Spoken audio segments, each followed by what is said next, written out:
Over 400 people lost their lives in airplane accidents in 2025, making it the deadliest year for aviation since 2018.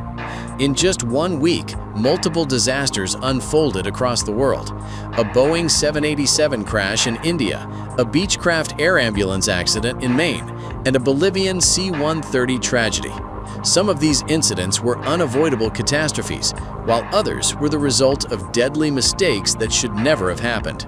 But will 2026 be any better? These are the 10 deadliest crashes. Their causes are worse than expected. Crash 10. 6 crew members aboard the Japan Coast Guard -8 weren't thinking about the runway. They were thinking about the Noto Peninsula, where an earthquake had killed more than 200 people and survivors were still waiting for supplies. The crew had already been delayed 40 minutes and were under pressure to move. When the tower instructed them to taxi to holding point Charlie 5, they moved past the hold short line and onto the active runway, believing they had been cleared to position for takeoff. On final approach, 367 passengers and 12 crew aboard Japan Airlines Flight 516 had no idea anyone was there. The approach was clean, speed 145 knots, gear down, flaps set, nothing out of place. The aircraft was exactly where it was supposed to be. The problem was that another aircraft was also exactly where it was not supposed to be. Inside the control tower, the runway incursion warning system activated exactly as designed. Red alerts flashed. An aircraft was on the active runway. The warning held for nearly a full minute. Controllers saw it and dismissed it. Years of false alerts had trained them to treat the system as background noise. At 50 feet above the pavement, the Airbus crew saw the -8 for the first time. There was no option left. Captain St. pulled up, but the aircraft was already committed. The left main landing gear tore through the Coast Guard aircraft. Fuel ignited. The -8 was destroyed in seconds. 5 of its 6 crew members died instantly. The surviving captain was thrown clear with severe burns. The Airbus slid nearly a kilometer down the runway, trailing flames veering into the grass apron. Crew commands were immediate and precise. 379 people were evacuated in 18 minutes. Seconds after the last passenger cleared the door, the wide body was fully engulfed. It was the first hull loss of an Airbus A350 since the type entered service in 2015. Investigators confirmed a simple and lethal sequence: a misunderstood taxi clearance, a warning system dismissed through familiarity, controllers managing too many tasks at once, and language permissive enough to allow a fatal misinterpretation. Haneda was a failure of attention, of language, of systems trained to be ignored. The next crash, 8 months later, wasn't a failure of anything inside an aircraft. It was the result of something fired at it from the ground. Crash 9. The coordinates on the navigation display started jumping, snapping to positions that made no sense, then correcting, then jumping again. The crew of Flight 8243, an hour out of Baku on a short Christmas morning hop to Grozny, suspected a technical fault and requested radar vectors. What was actually happening was far more deliberate. Russian military electronic warfare units were jamming GPS signals across the entire region, feeding false positions to everything in the sky, civilian and military alike. 67 people on board had no way of knowing that the system they depended on was being actively manipulated. 2 attempts at Grozny failed in thick fog, and as fuel ran low, the crew turned back toward Baku. Clearance was granted, but the relief lasted only 60 seconds. A surface-to-air missile fired by Russian air defenses responding to a Ukrainian drone incursion detonated close to the aircraft's tail section. Hundreds of fragments tore through the fuselage at hypersonic velocity, severing hydraulic lines. A flight attendant in the rear galley was hit, along with passengers in the last 6 rows. The crew could not see the damage, but they felt it. Controls stiffened and the rudder became sluggish. The aircraft yawed unpredictably with every input. Passengers pressed clothing against shrapnel wounds while flight attendants moved through the cabin, trying to keep people conscious and seated. One survivor described the plane as moving like it was drunk. Russian airspace was closed to them. Baku was now 300 miles behind them across contested territory. The only viable option was east across the Caspian Sea toward Aktau, Kazakhstan. Flying a structurally compromised aircraft with degrading controls and injured people bleeding in the cabin. They flew 300 miles like that until GPS stabilized over Kazakhstan and Aktau cleared their approach. Finally, what remained of the control authority gave out entirely. The Embraer stalled and struck the ground inverted 3 kilometers short of the runway. 38 people died. 29 survived, most pulled from the tail section, which had separated on impact and come to rest upside down away from the main fuselage. Russia initially denied involvement, but Azerbaijan's president stated publicly within days that the aircraft had been shot down from Russian territory. Months later, Putin acknowledged it and offered condolences. The parallels to MH17 were immediate. A second civilian airliner brought down by a Russian surface-to-air missile in the same region by the same military. Russia eventually admitted what its missiles had done, but admissions do not bring back the debt. While world leaders debated accountability over the Caspian, in Alaska, a pilot was already arguing with his own management about a different kind of preventable death. Crash 8. Chad Antle had flown Alaska's backcountry routes long enough to know when conditions were bad. On February 6th, they were worse than bad. The Cessna Grand Caravan lifted off from Unalakleet at 2:40 in the afternoon with 9 passengers aboard, heading 110 miles across Norton Sound to Nome. The sky looked passable, but the weight and balance sheet told a deadly story. The aircraft was carrying more than 1,000 pounds over its certified maximum for icy conditions. That number was not a technicality. Under active icing, every extra pound compresses the margin between controlled flight and stall, and the Caravan was already operating in conditions where that margin was shrinking by the minute. The de-icing boots pulsed on schedule, cracking ice from the leading edges. Under normal weight, they would have kept the wings clean, but that day they could not keep up. Ice accumulated faster than the boots could shed it, adding drag, reducing lift, and quietly narrowing the speed band in which the aircraft could safely fly. At 6,000 feet, the temperature sat at -2 Celsius. Nome Tower called a 30-minute hold for runway de-icing, and Antle slowed to circle and wait. That was the moment the margins ran out. Airspeed dropped, the stall margin collapsed, and the stick shaker fired, followed by the stall horn. Antle fought the controls, but the Caravan had no lift left to give. At 3:28, he made the only decision left: put the aircraft down on frozen Norton Sound. Without gear, at 70 knots, nose low, left bank, the ice hit the fuselage and tore the wings off. The engines separated on contact, and fire spread across the frozen sea in seconds. All 10 people on board were dead before the wreckage stopped moving. The NTSB investigation revealed that Bering Air had flown the same Caravan overweight on multiple occasions in the days before the crash.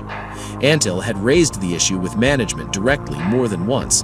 His fiancée told investigators that he said the company pressured crews to carry more cargo than the fuel and weight limits allowed. Management had documentation of his concerns, yet nobody acted on them. A pilot who warned management and was ignored. A crew that never had a chance.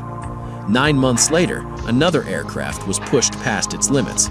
This time, the failure did not come from ice or overloaded cargo. It came from inside the metal itself, in a place no inspector had ever thought to look. Crash 7. The MD-11 freighter had been flying since 1991. 34 years of takeoffs and landings, each one flexing metal, compressing bearings, and cycling stress through the airframe in ways no visual inspection could see. On November 4th, it rolled onto runway 17 right at Louisville International, carrying 47,000 pounds of cargo bound for Honolulu. With 3 crew aboard and engines at full thrust, every system was nominal from every angle being monitored. At 165 knots, Captain Richard Wartenberg lifted the nose and the main gear left the ground. For 22 seconds, the flight was routine. Then the left engine pylon aft mount fractured completely. The structure that had been holding 10,000 pounds of engine to the wing, cracking for years in a location no scheduled inspection examined. The GE CF6 engine, still producing 60,000 pounds of thrust, ripped from the wing and tumbled down the runway, trailing fire. Wartenberg had 3 seconds to decide, with no good answer. Abort onto the concrete and slide a burning freighter into the passenger terminal, or climb? He chose to climb. The MD-11 gained barely 100 feet before the left gear clipped a UPS warehouse and tore through a fuel line. The aircraft banked hard left and struck an industrial yard at 180 miles per hour. The fuselage broke apart on impact. A petroleum facility adjacent to the crash site exploded, feeding the fire that was already spreading from 38,000 gallons of jet fuel. All 3 crew members died instantly. 12 ground workers also died, and 23 more were burned, some critically, as the fire spread through the industrial complex before responders could contain it. The blaze burned for hours. The NTSB's preliminary findings identified catastrophic metal fatigue. Microscopic fractures had been propagating through the pylon aft mount across decades of flight cycles, invisible to visual inspection and outside the scope of any existing maintenance interval. The MD-11 had a documented history with pylon integrity. In 1992, a China Airlines MD-11 lost an engine on takeoff from Hong Kong under similar circumstances. Airworthiness directives followed, and inspection intervals were revised. Yet none addressed the specific failure mode that killed Wartenberg's crew 33 years later. The aircraft was compliant with every current requirement on the morning it flew its last flight. It simply had more history in its metal than any checklist was designed to find. Some failures hide in the structure of the aircraft, while others hide in the very systems designed to protect it.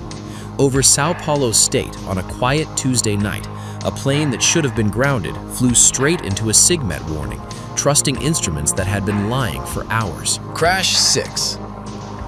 Nothing on the flight deck suggested trouble as Voyage Flight 2283 went airborne. The ATR-72 held steady at 17,000 feet over Sao Paulo State, carrying 58 passengers and 4 crew on the short run from Cascavel to Guarulhos, with every display reading normal. But Brazil's meteorological service had issued a SIGMET warning about severe icing from 12 to 21,000 feet, and Flight 2283 was cruising dead through the middle of that band. The temperature was -10 degrees Celsius, supercooled large droplets. Water that stays liquid until it strikes metal, then freezes instantly, accreting faster than any system is designed to handle. The ice detector activated 6 times during the cruise. Each time, Captain Danilo Santos Romano engaged the de-icing boots, and each time the instruments confirmed the ice had cleared. Every readout indicated the aircraft was clean. What Romano did not know was that the de-icing system had been faulty since the previous evening. A pilot who flew the same aircraft the night before had noticed the fault and reported it verbally, but he never entered it in the technical log. Under regulations, a logged defect would have grounded the aircraft before it ever reached Cascavel. At 169 knots, well above the calculated stall speed, the stall warning erupted without warning. The stick shaker fired and the left wing, heavily loaded with ice that the system had been reporting as absent, stalled first. Romano applied the opposite rudder and full power simultaneously. The combination rolled the aircraft through 90 degrees and stalled the right wing as well. With both wings gone, the ATR entered a flat spin, rotating and descending with no aerodynamic recovery available. The aircraft came down in a gated residential community in Vinho, 76 kilometers from its destination. All 62 people aboard died, including 6 oncologists traveling to a cancer conference and 2 children. 10 passengers who had booked seats on the same flight survived because they waited at the wrong gate and missed it entirely.